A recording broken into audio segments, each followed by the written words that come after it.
बड़ दंड आमको दीर्घ 25 वर्षर मोर आखि दुईटारे मु मो जन्मदाता बापा को देखिली, माँ को देखिली, पालित बापा को बुझेली, प्रेमिका को परखिली, आउ त्यागर जवाब मध्य मु पाइली। ए दुनियाटा को मु अनुभव कर देखिली, सबुठी मिछ, माया, छलना, स्वार्थपरता समस्त निज निज मतलब मतुआला। तेणु आज भाई दुनिया रे एटिकी मनुष्यटा बंचवे केमिति?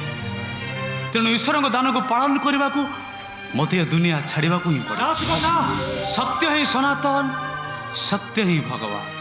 केवल एतिक मन रख, कामनार विनाश रे दुखर विनाश।